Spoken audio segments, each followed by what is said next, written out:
What is up, everybody? Ethan Newberry, the Ginger Runner, here for another Ginger Runner Live, episode number 85. Tonight, a very special guest just completed something I can't fathom.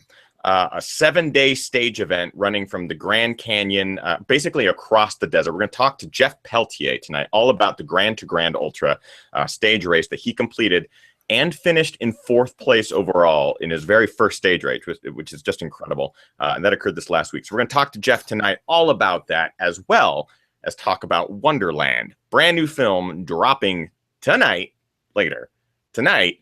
And Jeff was one of the main cinematographers on this film. We'll talk all about some of his styling and how he did this, and we'll get into the details behind the scenes that happened up there around Mount Rainier on the Wonderland Trail tonight. So sit back, relax, grab your adult beverage. Here we go, guys. Ginger Runner Live is about to begin.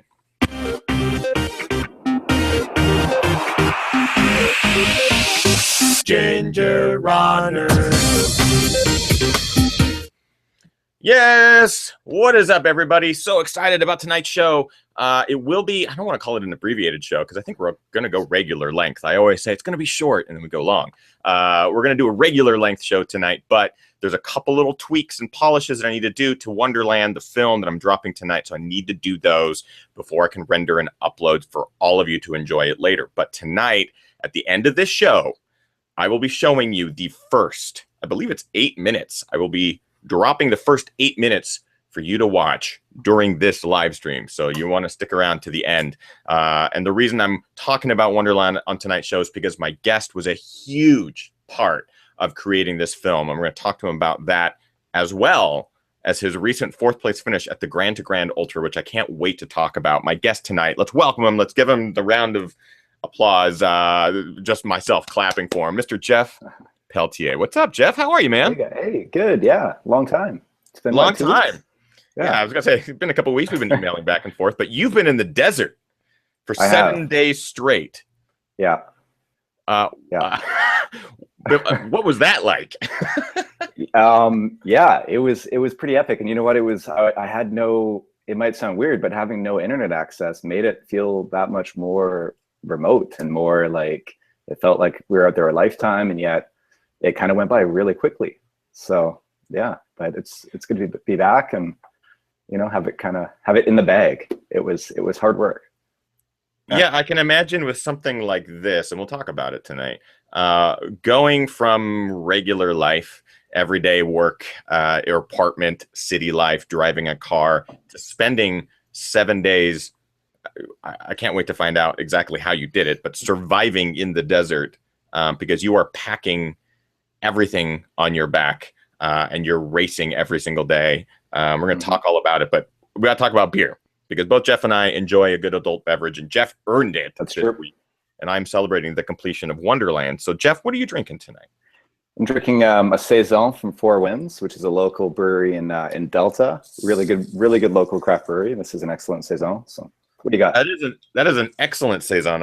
Every time that I visited Vancouver, we would get the Four Winds Saison. I am drinking. Oh, this smells good. For those of you watching live, let me know if you've had this. I saw it in the store. It looked really good. Lovin' Christmas Mikkeller. It's a very hoppy, Christmassy style brew. Ooh. It's India Pale Ale brewed with ginger and pine needles and aged in salt-toned barrels. So I'm very, very interested in how this tastes tonight. I realized that I should have poured this before the show started, because now everyone's going to watch me pour the beer. Make it good. Just a little Don't bit. screw it up. Come on. Can't mess it up. I think the beer might not all fit in here. Will it fit? Will it? Oh, there's some good sediment in there. Oh, hey, Zev, it's a Giant, the bike, not a Trek.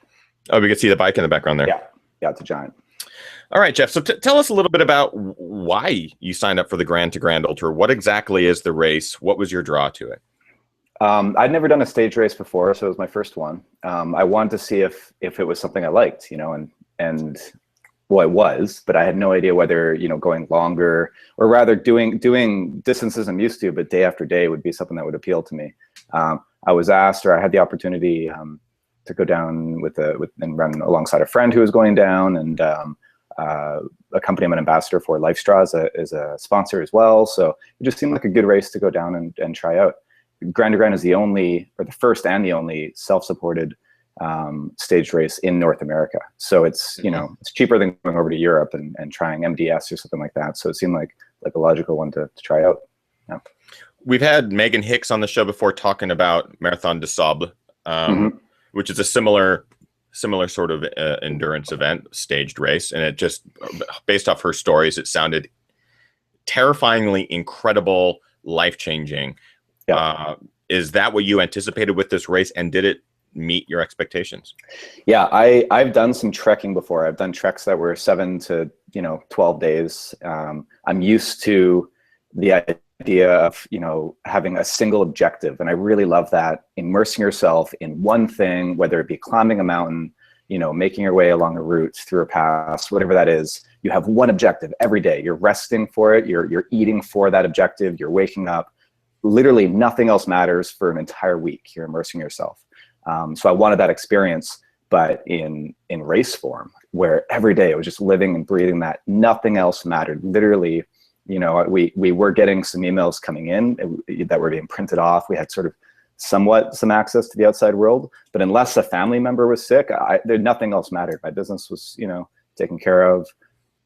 That was the only thing I was focused on. So I wanted that experience, and it definitely lived up to that expectation. We had you on the show recently talking about Fat Dog 120, which you were using as essentially a training run for this, because this was your big A race of the year, right? Sort of. Fat Dog, I'd say Fat Dog was more my A race, and this was when I was trying to tack onto the back end of it. So it was, no, I'd say Fat Dog was my goal race. This was one where if I wasn't recovered, I figured I'd show up and have fun.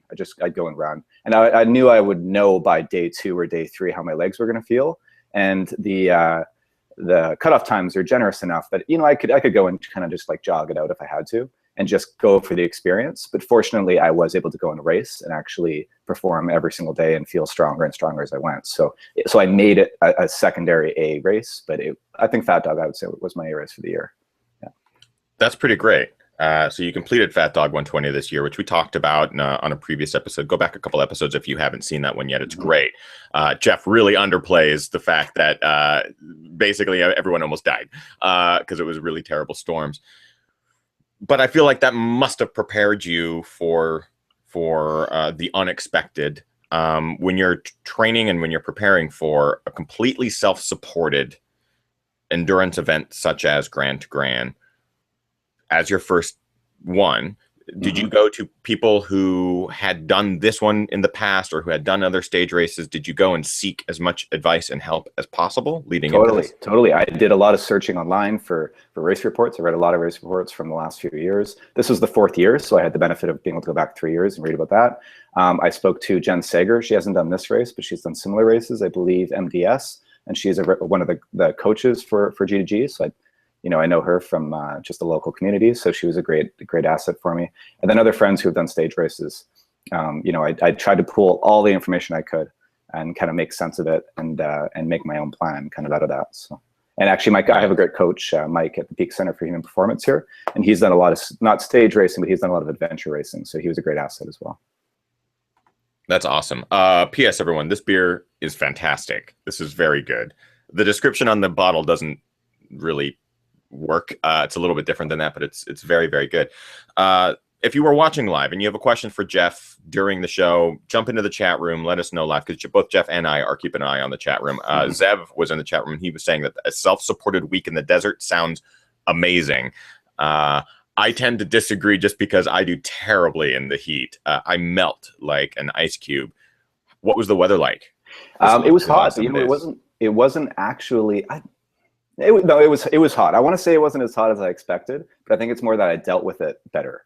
I expected to kind of fall apart. I had all these plans of heat training after Fat Dog. I was like, I'm just gonna not run. I'm just gonna do like hot yoga and all this stuff. But of course, I ran instead, and just kind of messed around, and I did no heat training. Turns out I deal okay with the heat, so it was fine. It got really hot though, about 1:30 every single day, 2 o'clock till like 4:30. It's unbearably hot.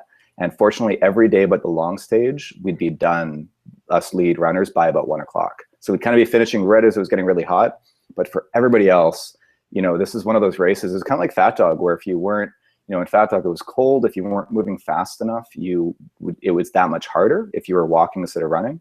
And with this one as well, if you weren't finishing really early, if you were sort of more mid-pack, you had a lot more work. It was a lot harder. You were out there in the heat for hours. So kudos to everybody who put even just an hour or two of extra time in the heat each day. That's huge strain on the body. So good on all those guys and girls.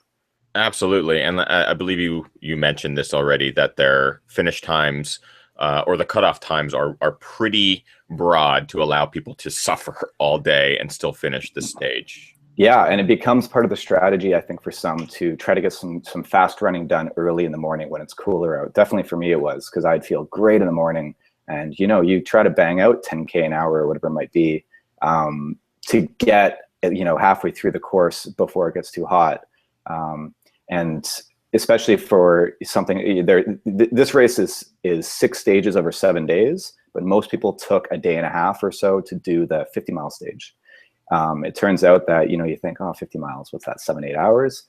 No. This thing is this stage in 12 and a half hours, because it's 70 kilometers of sand with 5 kilometers of sand dunes that are 40 feet high. You look at them and you're like, that's a house. And there's like 20 of them you got to climb over. So, I mean, this is a grueling 50-mile day. So we finished, I was done by about 11 o'clock, 11:20.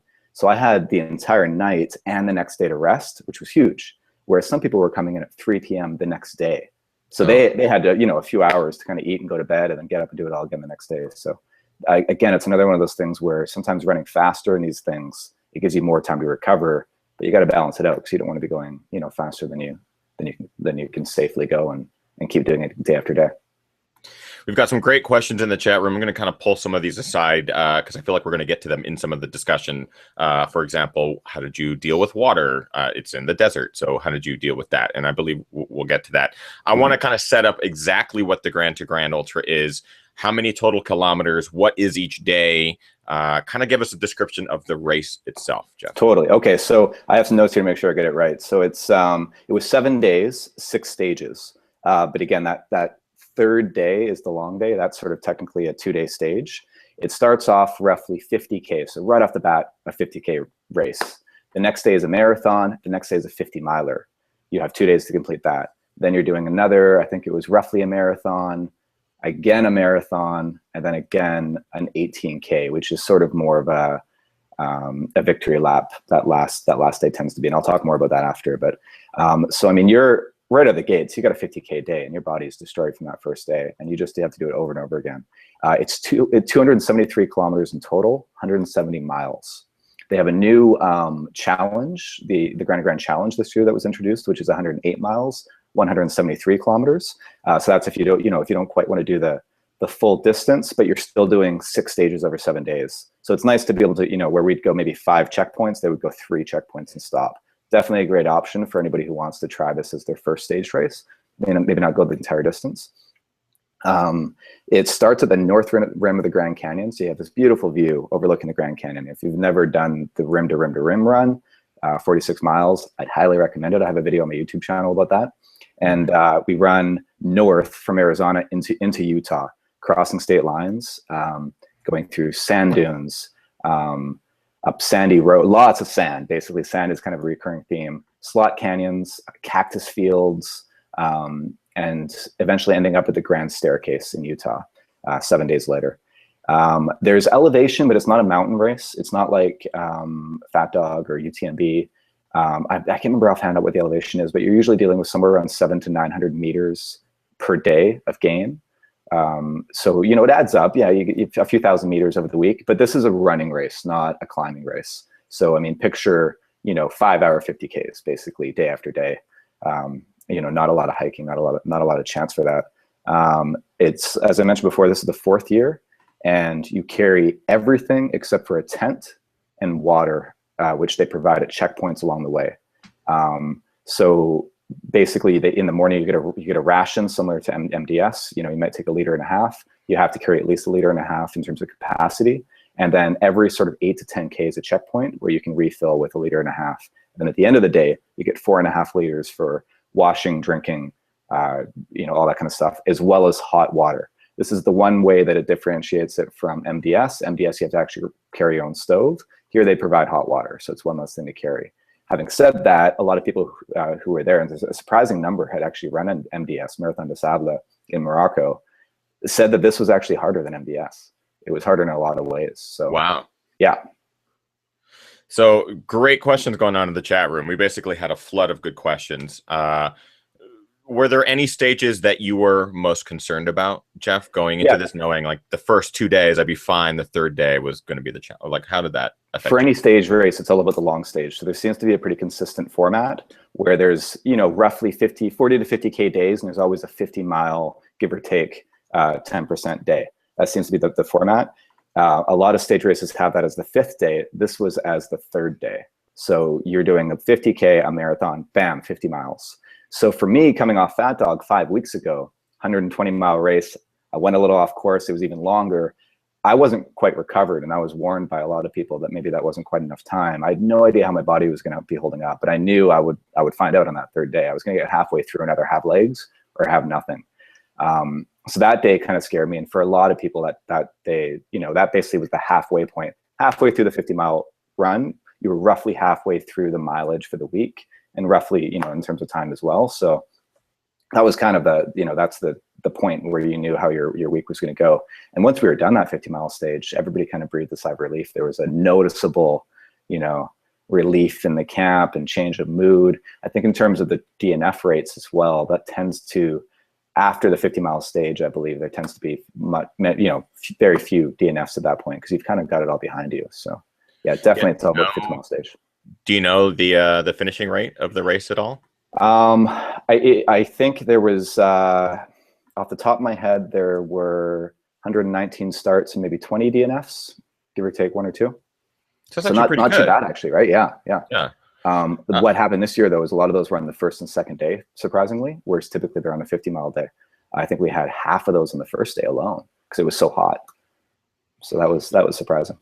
Yeah, heat will definitely affect people in different ways, and the whole South and Southwest has been under this huge heat wave over the last month or 2 months. Okay, so yeah, again, great questions. Before we get to some of these, I do want to ask specifically about gear. You posted a great photo on your Instagram, laid all your gear out.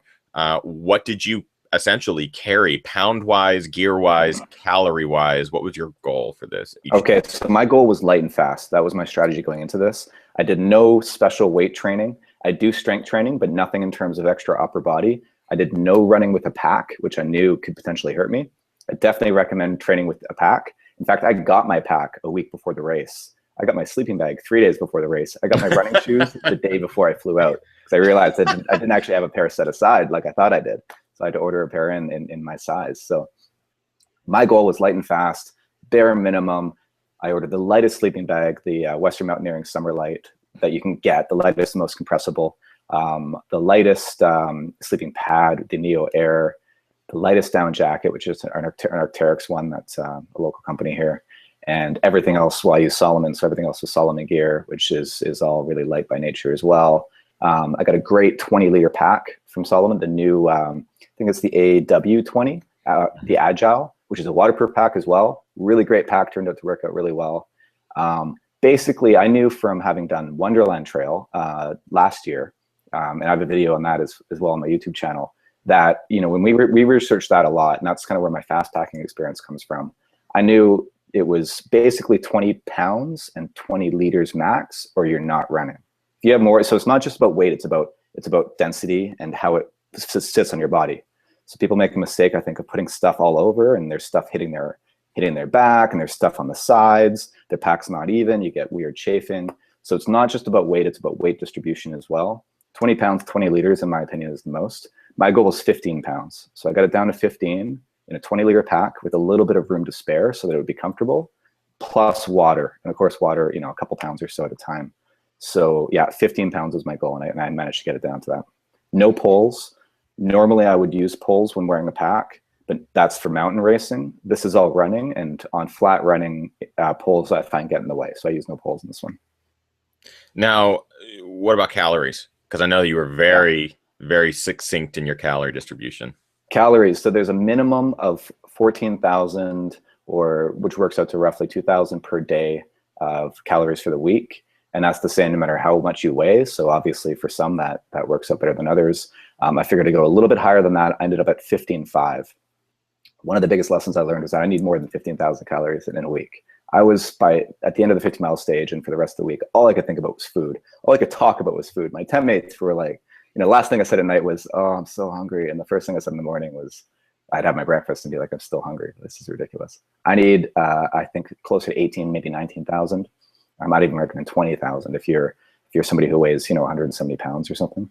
So I was light on the food, but again, I was going light and fast. You want to focus on fats, a little bit of protein, but obviously mostly carbs. But if you can get your fat ratio in the food up to as high as 30%, then you're laughing. So things like cheese, nuts, although nut butters don't do super well in the heat, depending on how your stomach is. But definitely dehydrated cheese works really well, like the Europeans do. I did basically run food during the run, and I use all Cliff Bar products. So I was alternating between gels, blocks, and mini Cliff Bars that work really well. And then basically a recovery protein mix for afterwards. I was experimenting with Hammer Recoverite for this one, just because I can't get any good Cliff Bar stuff here in Canada for recovery, and that worked really well. And then a dehydrated meal, just one of those that you get, the 1,000-calorie meals basically for at night. And then for the off day, I had a little bit of a treat. I had some smoked salmon as well. That was a little bit heavier, but just as a treat. So what I realized was I needed one more meal in there. Because I would finish around 1:30, I'd have my recovery shake, and then I couldn't eat my dinner for another 3-4 hours. I needed a lunch meal in there. So the other thing I looked at wasn't just how many calories in total, but how many calories are run food versus meals that need to be cooked.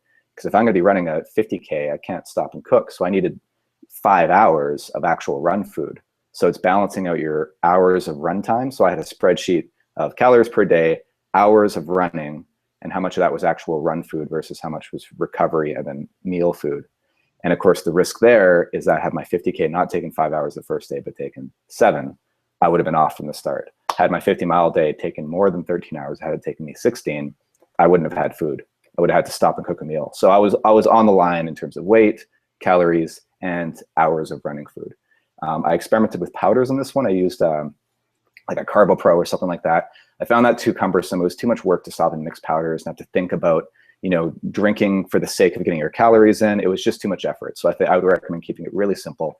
But then the last thing isn't just number of calories or fat content, but variety. So something might work for you really well in your daily running, and you might think, I'm just going to eat this the entire week. I love it. Come day 3, you're going to hate it. So you need variety for the sake of variety.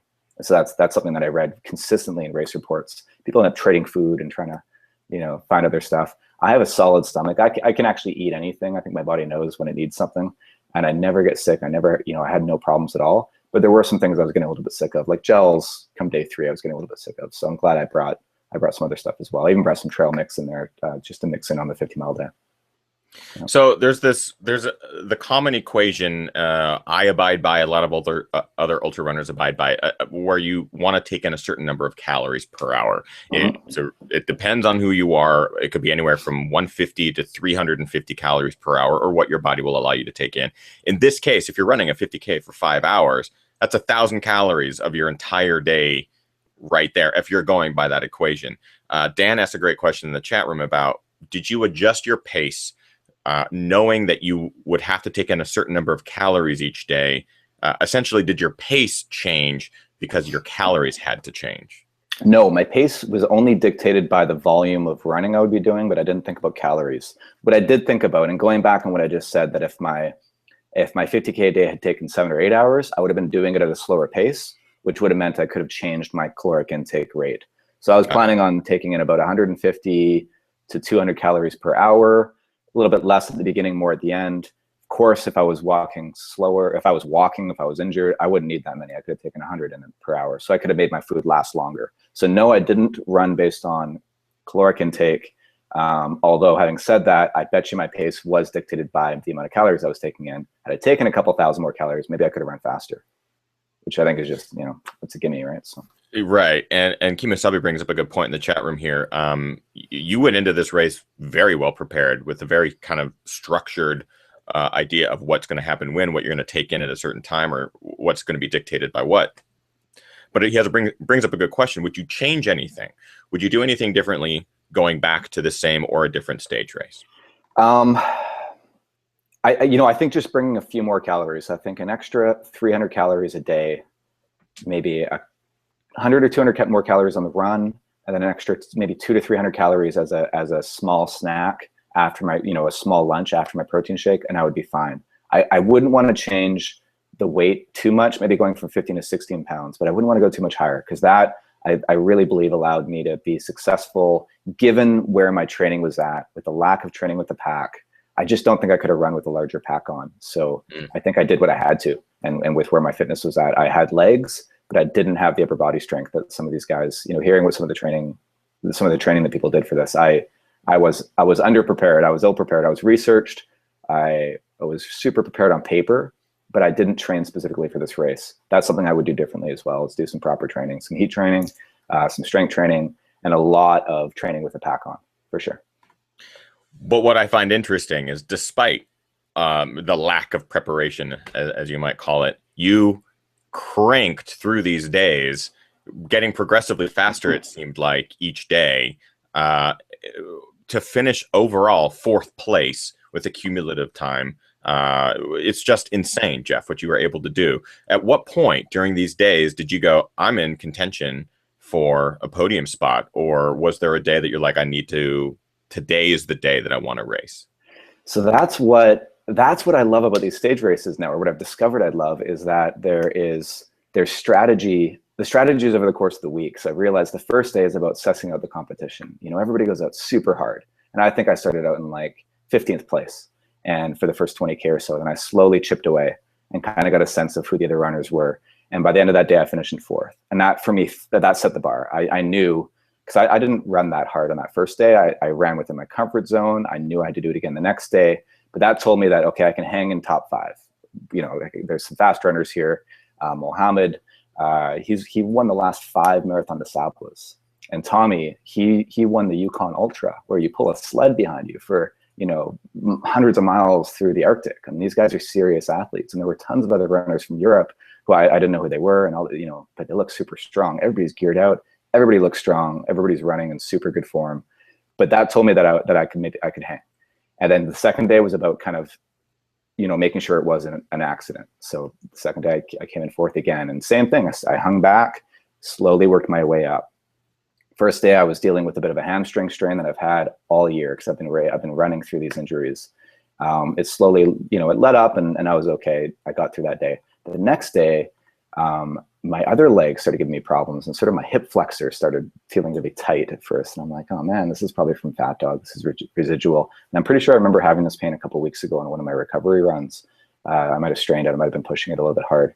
And so that kind of held me back a little bit, but then it slowly loosened up. And that actually, I think those little injuries might have actually held me back at the beginning of the race, of each run, so that then I could drop the hammer at the end. And the same thing on the 50-mile day. The third day, I went out easy. I have experience with distances like that. I know I rallied towards the end. And I think sure enough, going into about kilometer 60, I was in 13th place or something. And then slowly chipped my way up over the next 20K to 2nd place on the 50-mile day. And I literally felt like I had new legs, and I could have just kept going. I was bombing it, and I was thinking, man, I wish this was like a 100-miler this day, because I just felt like I had the endurance but not the speed, which in a long race like this, that's what it's all about. It's about the endurance, not speed. And that's where I think you see some of these older guys. Peter, who beat me in 3rd from Switzerland, he is a machine. This guy, I could just not shake him. He is 50 years old, and he looks so strong out there. And I don't know what if I was to race him on just a regular 50K, I'm not sure what speeds he would run. But man, he looks so strong. He was consistent, and he was smart, and you can tell that experience counts for so much in these races. It's obvious that recovery is a huge part of these stage races, where you're able to recover quickly from doing an ultra, doing a 50K or whatever one day, and then going into a 50-mile the next. In your case, what did you do in your downtime?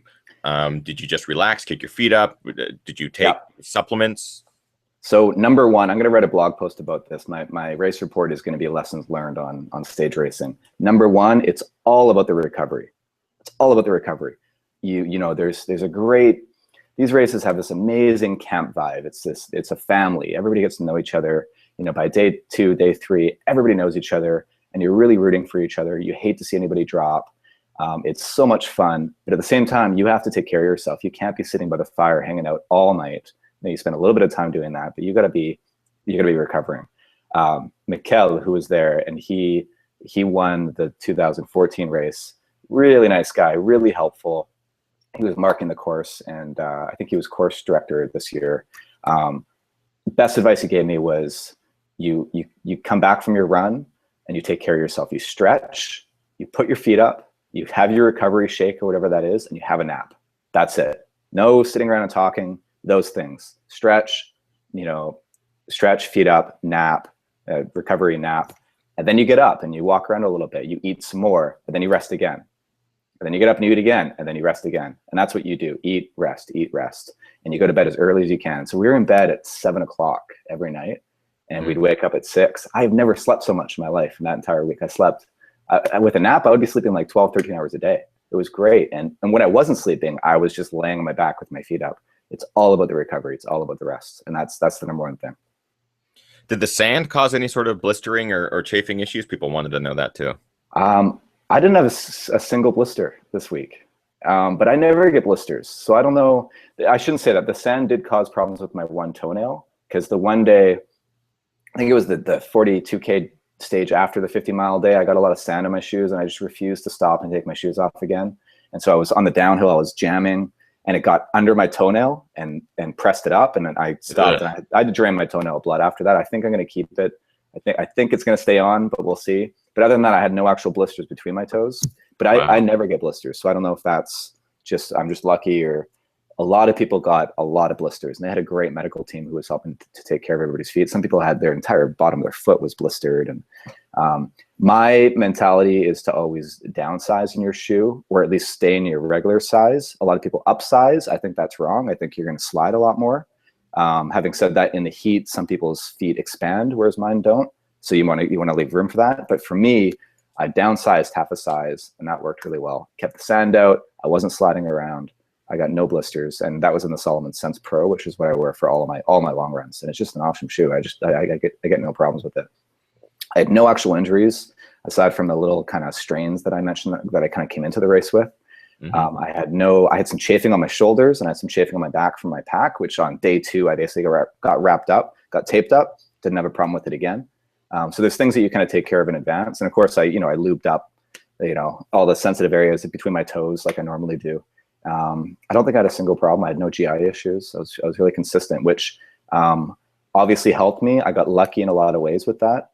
And I think, it's about consistent running. It's just about consistency with your resting and all that. And I fortunately didn't have a bad day, whereas some people ran really well all week, but maybe had one bad day because of blisters. And that takes you out of the running in terms of top 10 or whatever your goal might be. So you got to be consistent. And one of those things is taking care of your feet, taking care of, your body by resting and all that. You got to do the Squamish 50-50, dude.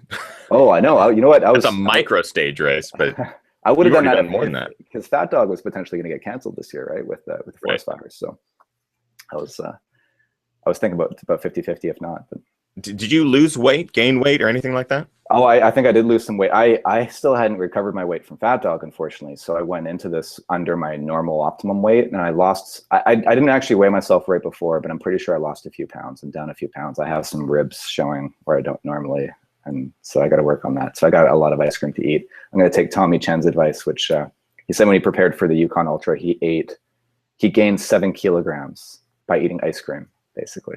So I'm just going to try that. Drink a lot of beer. Yeah, enjoy yourself. You just told me that you stopped by Vegas on your way back. What did you enjoy while you were there? I was only there for the day. We came in the morning, had to fly out at night, but we went to Caesar's Palace buffet for like 4 hours, and I think I had like 15 plates of food or something ridiculous. And I had a buffet that morning, a breakfast buffet. I think we had a buffet the night before the awards dinner. And I'm going for a pad thai challenge tonight, which is like $20 for 3 pounds of pad thai, and if you eat it all, it's free. So challenge accepted. See how I do. Wish me luck. Yeah, you'll have to keep us posted on the results of that pad thai challenge. Hopefully it stays in. We got some great questions from the chat. We want to make sure that we get through these before we start talking about Wonderland here. Isaac asked, did you ever have any oh shit moments? No. I fell once going through I had so much fun going through the slot canyon. The slot canyon's on stage 5. There was this technical descent. I felt right at home. We're going through these slot canyons and all this technical rock. And I was making up time. I was like 3 minutes behind the leaders. I was having a little bit too much fun, and I was bouncing off the rocks and slipped. And I was like, "Oh shit, is that my race?" But I had blood down my leg, and I was fine, so I just kept going. There was a picture of you climbing with a rope out of a canyon. That was part of that stage. Yeah, and just the coolest area. The slot canyons were awesome. It's a toss up between that and the sand dunes, because the sand dunes I got to at night, the sun had just set, and we go into this park of sand. Like you go off the road, and all of a sudden you're in these sand dunes, and right there is this wall that's like 40 feet, and you're like, really, up that? And there's flags going up it, and that set the tone for these. They got bigger and bigger, just these massive walls it was just insane with the moon lighting it. It's all pink sand. When you're climbing up, you're sliding down as you climb. You have to use your hands, and then you run down the backside. It was just like running in the snow, just like back here in BC in the winter. I got through that right as, well, this I guess was a no shit moment, right as the lightning storm started, which was reminiscent of Fat Dog. So massive lightning storm. It was forecast. We thought it was going to come earlier and give us a break from the heat, but it came at night. I just got through the sand dunes, which I think was pretty lucky because it was super exposed. Other people were stuck in the sand dunes, which they said it was just incredible because the lightning would just light up the sand dunes, and it was all pink. They said it was like otherworldly. Wow. That was a bit of an oh shit moment because it was a little bit sketchy. It was a pretty big lightning storm. I was prepared for that though. I mean, I had my poncho, and having done that at Fat Dog, running in the rain, it was actually a nice change. But I think those two were I wouldn't say oh shit moments, but the slot canyons and the dunes were definitely the highlights. There was a time on, I think it was day 1, where I kicked a lot of cactuses in the first 2 stages. One of them I kicked it, and it embedded the spike like literally an inch into my toe. So I had to take my shoe off and use 2 hands to pull this thing out of my toe. Running in cactus fields isn't fun. I don't want to do that again. No, the first 2 stages were tough. Yeah. Now that you've done your first stage race and kicked ass at it, 4th place finish overall, incredible, absolutely incredible.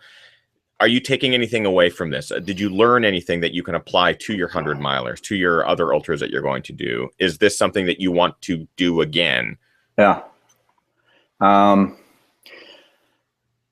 Having raced longer distances helped me with this one for sure. So flipping the question around, because 5 hours on feet felt like nothing. The 13-hour 50-mile day didn't even feel that bad because I was like, hey, it's only a day. I don't have to run through it the night. And getting up and doing it the next day, it just felt like a 24. It felt like a 100-miler with a sleep break in it.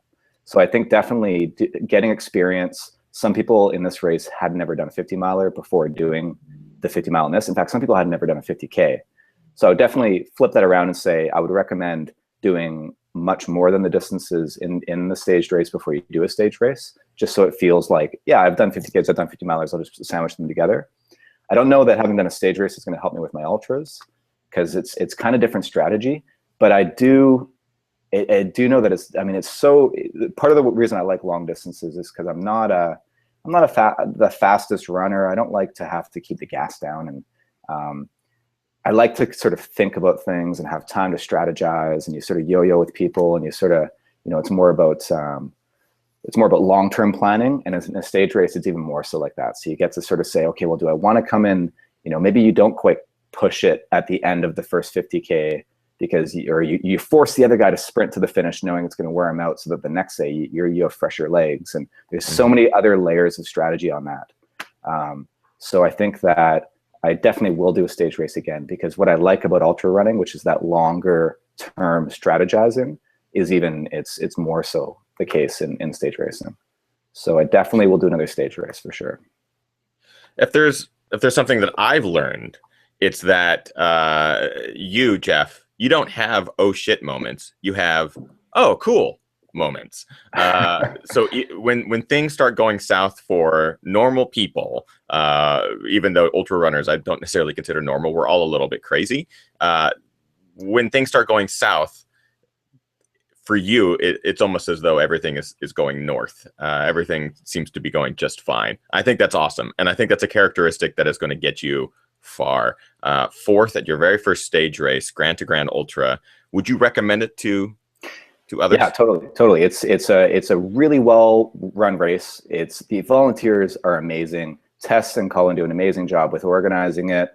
It's good value. It's not these races generally are very expensive, but this one takes you into some of the most remote areas in the desert. You can't just go out and run a lot of this stuff, and some of it you're actually, to connect it, you're going on areas that you normally wouldn't get permission to run on. So I think it's the organization was spot on. There was no problems, and a lot of the problems that I heard about, I've heard some negative feedback about MDS, for example. There's in terms of it's organized, but it's military. There's always a lot of rules with these things, but there it's enforced.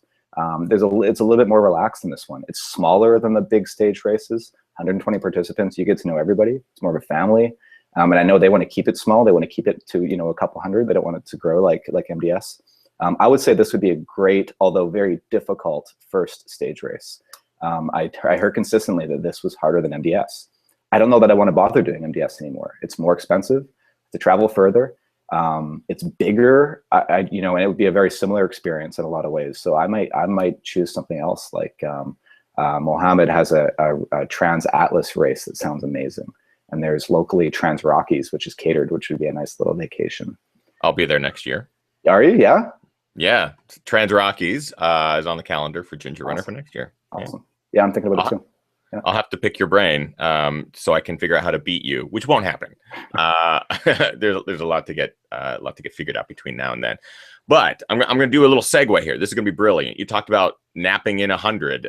Essentially what you did is you ran 50 miles, napped, and then ran another 30 miles or so, just essentially like sleeping during 100, which is what Gary Robbins did at UTMF this last weekend. I will get him on the show here soon to talk about his UTMF experience. But speaking of Gary Robbins, Jeff Pelletier and myself were a part of his crew documenting his FKT around Mount Rainier back in July. Tonight, I will be uploading Wonderland, the film that documents that FKT. It would not have been possible without Jeff Pelletier. He is a filmmaker himself. When he's on the show before, I've talked about his YouTube channel and his content. You have to go watch it. He's fantastic. And I've been a fan of yours, Jeff, for a long time, watching your films and knowing you from the Vancouver trail running community. After working with you on the Wonderland project, it was like overwhelmingly present just how savvy you are with the camera, how talented you are with the camera. Editing this film has been a long process, but it's been one of the most rewarding because every shot you shot out there on the Wonderland Trail is essentially perfect. So I've had hours and hours of footage that I've had to sort down to like trim, which is so hard to do when every shot is like this epic view of Mount Rainier, this epic view of this meadow with a river and a waterfall, and having to edit all this beautiful footage down is just incredible.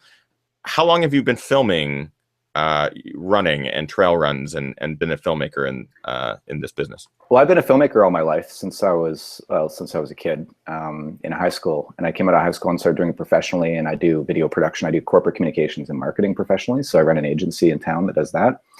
We work with a lot of big brands. And then when I started running, it just became a natural extension to kind of try to merge my two passions of, trail running and filmmaking. And I think now I'm trying to look at, even as an athlete, and I'm fortunate to have a few sponsors, but it's not just because I'm not very fast. It's not because I'm fast. It's because I'm sort of like, I think because I create good content, engaging content, and I tell good stories, which is what it's all about, really. This, being an ambassador for a brand is about storytelling. And I hope to be able to kind of leverage that even more and do some bigger things and not make it about the result, but make it about the film or the photos or whatever comes out of it, or this kind of stuff, the storytelling. So I'm looking forward to doing a lot more of that. As an athlete, not just as a professional filmmaker. So, It was a fantastic opportunity to collaborate with you on this project. Yeah, we've been talking for a while. A couple of years we've been talking about collaborating. Right? A couple of years we've been talking back and forth, whether it's through emails or social media. This was just like the perfect opportune moment to work together. We're both friends with Gary Robbins. I believe Linda might still be watching. Gary is probably passed out in his bed because he just got in from Japan. But Linda, just so you know, I will be showing the first 8 minutes of Wonderland at the end of this live show. So make sure to turn it off. I'll warn you beforehand. But working with you on this was fantastic, man. Like, when you guys see Wonderland tonight, just know that all of these epic vistas and all of this beautiful footage was Jeff running along the trail with Gary, who was blazing fast, by the way, running like beyond what a real fast 50K pace would be. He was just blazing the whole day. So Jeff was out there running with him for miles, documenting some of these epic locations on the Wonderland Trail, which is just, it's insane how gorgeous this trail is. But not only running out with Gary, but having to turn around and run back to civilization as well. Jeff, I think I covered 50K, I think, with my camera that day. Or that weekend. I was going to say you covered at least 30 miles. I think when I tallied up my mileage, it was close to 15. F that. And that was a lot of running around aid stations, a little bit in and out of aid stations. I knew that you had to have run at least double. I'm thinking you were probably closer to 35 or 40 miles, dude, just based off of the footage I'm seeing and knowing the distances now. Like, maybe that was good training for Grand to Grand because I had a 7-pound camera, and you know. And I want to point out that I did not get dropped, unlike most of Gary's pacers. He never once dropped me with my camera. I just want to point that out because that wasn't mentioned when he mentioned it. Unfortunately, it's not included in the Wonderland film just because we don't get to see your face on camera. But yes, Gary dropped all of his pacers except for Yassine and Jeff Pelletier, who had a camera, who had a 7-pound rig essentially running with him, a little steady cam. What is the rig that you were using? I was using a Merlin 2. I usually use a Steadicam 4000, I think it's called, or GlideCam 4000, but I was using a Merlin 2 because it's smaller, half the size, half the weight, and you don't hit your knee on it. So that with a 7D basically, and a 10 to 22 mil Canon lens, so as light as possible. Yeah, I think that's what I had. Yeah. When you got out towards Panhandle Gap, you did not carry the Steadicam or the Merlin, correct? Yeah. You did? Yeah. So that's like an extra, what, pound and a half? The Merlin itself or the camera? That Merlin. Like, I think the whole rig was about, I think, 5 or 6 pounds maybe, like with the camera. Yeah. That's crazy. What pack were you wearing with all that gear? I have I think it's a low pro backpack that you can wear where you put the camera in the side and you can actually run with it. So it works pretty good. Although I want to work with Solomon to develop a running pack made for an SLR. I think that needs to happen, you know? It's been the biggest shortcoming in any of the films that I've made is having to use a GoPro purely based off of weight, essentially. I mean, I can use a point and shoot, that's fine, but then you're also losing a lot of steadiness. You can get gimbals and stuff like that with GoPros, but with the DSLRs, you have little gimbals. When you start working with point and shoots, you lose. There's this whole gap between quality and overall comfort on your back and stuff like that. I would love for Solomon to make a pack that would allow you to carry even a small, like Micro Four Thirds SLR or something like that. It would be with a little bit of padding, right? Yeah, just a little bit of padding to keep that camera safe in there. And I want to show the buckle before we go too far. Move on from. Oh yeah. What? Got the reflection there. It's pretty cool, right? That's pretty solid. Grand to Grand. What else did you get? I feel like you. I also got this thing. This is cool too. And this is for fourth place. First in age group. So first and 30. Although I should point out that both Mohammed and Peter are older than me. So I always feel like getting an age group medal when older guys beat you is a bit of a cheat. Although they are way, way more experienced. So, you know, those guys are so solid. Is there prize money at G2G? I don't think so. I don't think there was for first either. No. Although I got a headlamp. I got a cool. Take it. Yeah, we'll take it. Well, man, I can't wait for you to see Wonderland tonight. You haven't seen the edited version yet. There's still some polish and stuff again that I have to do, but I'm very excited to debut it tonight. It will be later. It'll be hours because the render alone is going to take a couple hours. So just know that. If you are watching live right now, you will get to see the first 8 minutes or so, 8 or 9 minutes. I'll be showing that just right after this. But before we even get into that, again, I have to thank Jeff for his huge contribution to the project. Editing his footage, it was a dream, and I can't wait to work with you again, man. There will be many opportunities, and I hope that we get to do it again soon. Yeah, no, thank you. I've been waiting to work with you for a while, so it was awesome. It's been fun, and what I've seen so far has been awesome. So it's been a dream edit for sure. Cool. It's been hard to sort through all the beautiful freaking footage, man. I wish I could do a super reel that is. I mean, this film is going to be about 36 minutes or so. It's the longest thing I've ever put together. It's going to be epic. Yeah, and we watched it, both Kim and I, and it gets the eyes a little oniony, to say the least. But I can't imagine what a super edit with all the beautiful footage would look like. So yeah, Jeff, remind people where they can find you, where they can find your videos, and where they can read up more about the Grand to Grand. Yeah, I've got a blog, jeffpelletier.com. Pelletier.com. I'm going to be putting a race report on there hopefully within the next week or two. There's links out to all my social media profiles. YouTube, I'm JP3556, or you can search for Jeff Pelletier and it'll come up. Instagram and Twitter, I'm at jpelletier, JPELLETIER. And on Instagram, I have a couple photos of my gear and my food, and I talk more about kind of what I used and my calories. So you can, comment on there if you want to ask any questions as well. Please do. I know a lot of you who are watching live ask questions. Some of them I wasn't able to get to, or we kind of touched on it in our explanation and in Jeff's answers to some of the G2G questions.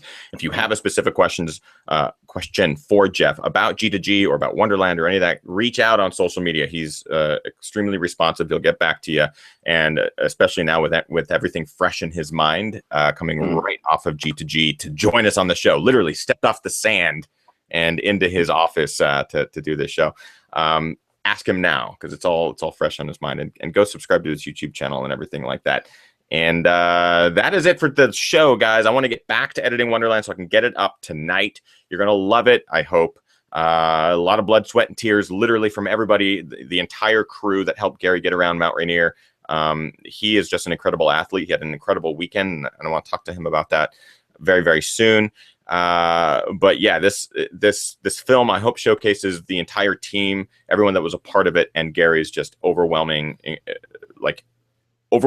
incredible endurance feat. It was a pretty special day for him and for all of us.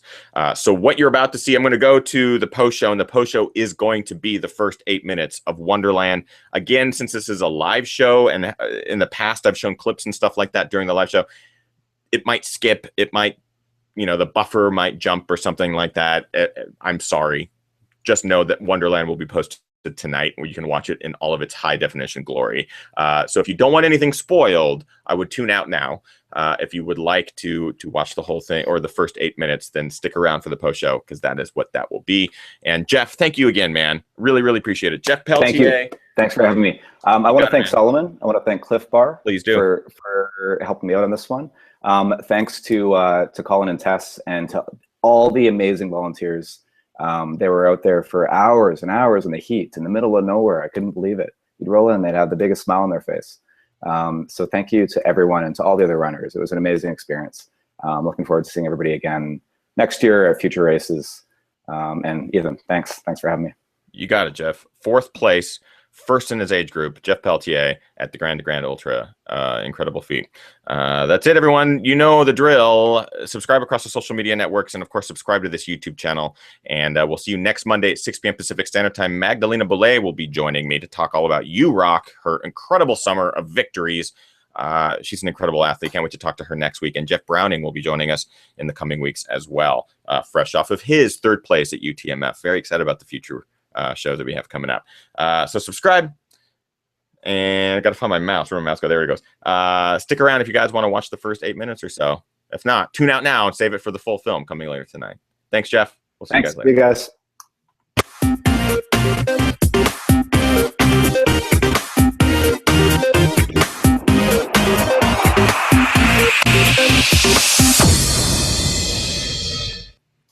Okay, Jeff, if you want to bounce, you're good to bounce. Everyone say goodbye to Jeff and I can stick around for a few minutes in the chat room and answer some questions if there's. Yeah. Do you want to? So yeah, do that. Stick around in the chat room. You can hang up the video call because I'm just going to go straight to the video. But Jeff will stick around in the chat room for a little bit. So if you have any questions for him, ask away because he's a great resource, especially with the stage race stuff now. So ask away, Jeff. Thank you, man. Really appreciate it. Thanks, guys. See ya. You got it. Really appreciate Jeff coming on the show. If you are still here watching the live show, great. Linda or Gary, if you're watching, tune out. Close it. Because they wanted to. The whole reason why I didn't post it on Friday, and I'm glad I didn't now in retrospect. I wanted Gary, the star of the film, to see this. I wanted him to not have to wait 4 days running a 100-mile race around Mount Fuji before he got a chance to see it, and with Linda, because they wanted to watch it together. So I'm actually very thankful that we didn't post this on Friday, and we're posting it today, because I needed to add the extra polish. And there's a couple things I just completely redid, and I'm glad I did, because I think it's a better product. Here we go. This is the first 8 minutes. Hopefully it's not super laggy. I don't know. The live show tends to be give or take, depending on YouTube. YouTube is a wonderful thing sometimes. So enjoy. As soon as this is done, I will end the live stream. You guys are great. We'll see you guys next week. Enjoy the first 8 minutes of Wonderland. Drop the pacer. Good. That's shit Gary like. We found some kid living in the woods, so we brought him with us. Yeah, my God. These old men pick me up. They fed me treats, Coke, water, watermelon, and soup and freezies, please. Right now, I want. You want watermelon? Watermelon. Someone's on time, right? Yeah. Okay. Got it. Yeah, what time is it? It's 10:14, dude. You're killing You're this. doing awesome. And you need to keep pushing. Yep, gotta get these calories in. And then I'm out.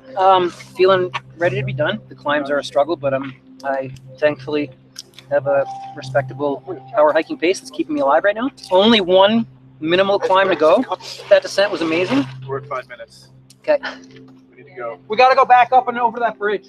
Yeah. We can't take a chance. Thanks, guys. Yeah, you guys are awesome. Thank you, guys. Trying to keep up with them. You're doing so awesome.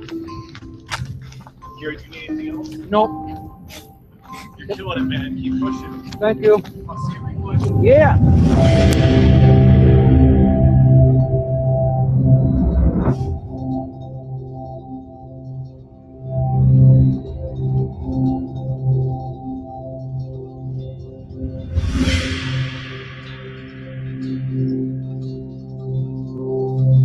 So tomorrow is July 1st, Canada Day. No coincidence that that's the day I chose to go for this. And by going for this, it is running around Mount Rainier, which is the large volcano just outside of Seattle. My now wife, who lives with me in North Vancouver, lived in Tacoma for a year and a half early in our relationship. And every weekend, one of us had to drive 600 return kilometers just to see each other for a few days. Rainier was the marker that let me know that I was almost there. My drive was almost over, and my fun weekend of being with my now wife was about to begin. The FKT, it just all made sense that this has been something very meaningful for me for many years now. And in line with that, I have not flown over Rainier in the last 5 years without absolutely dreaming every single time of being able to say that I am the person who has the FKT for running around it. It's deeply embedded in the desire to succeed tomorrow. So it's called the Wonderland Trail, 93 miles and almost 24,000 feet of climbing and descent, about 150 kilometers, just about 8,000 meters, all the way around Mount Rainier. I am shooting for the supported fastest known time, which is one of the most heralded FKT records in modern ultra running. It's held by Kyle Skaggs, one of the true legends of the sport, and it's been there since 2006. And it is 20 hours and 53 minutes. It breaks down to be very incredibly challenging and impressive. There haven't been a lot of attempts on the record for that reason. It's quite daunting. And somehow I convinced myself that I had a shot at it and put it out there and put together a pretty good team of friends to come out and not only document, but to support and give me every opportunity to succeed in this very, very lofty goal that I've set for myself.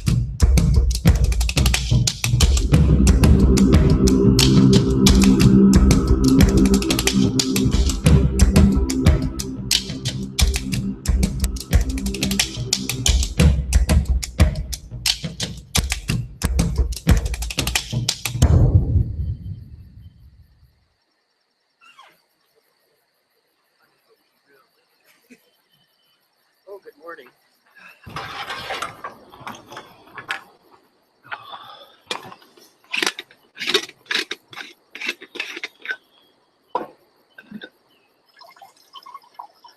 Wormy caterpillar thing on here. He's just staring at me like, what are you doing to my pleasant water source right now?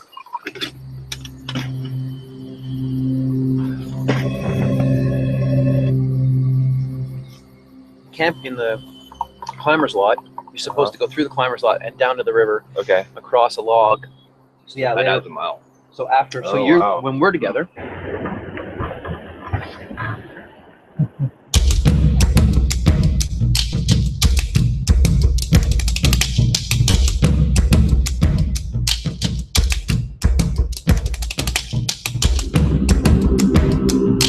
T-minus 7 minutes till this crazy Canadian takes off on his journey. Gotta have a tambourine.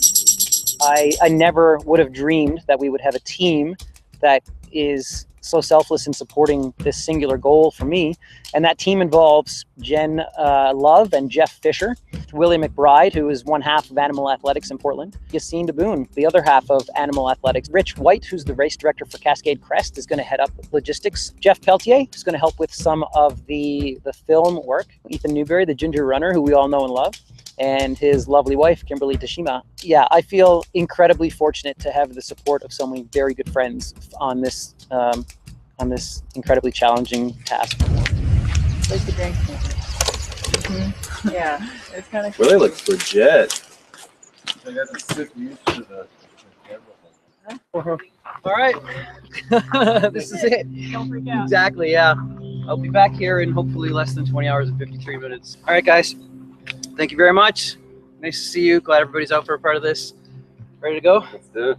All right. We get an official, this is the official starter picture. It's still 5:55, which I think is a lucky time. Yeah. We're starting right now. Sounds good.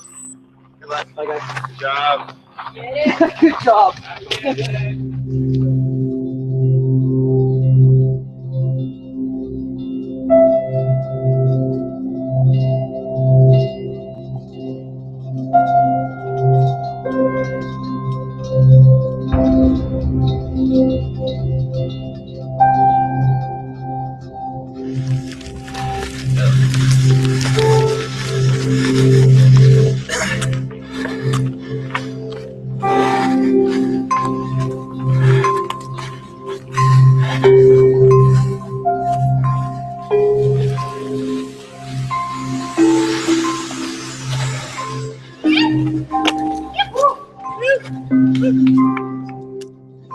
I wanted to be gone by 6, and then I thought, shoot for 5:55. I think we started at 5:55:59.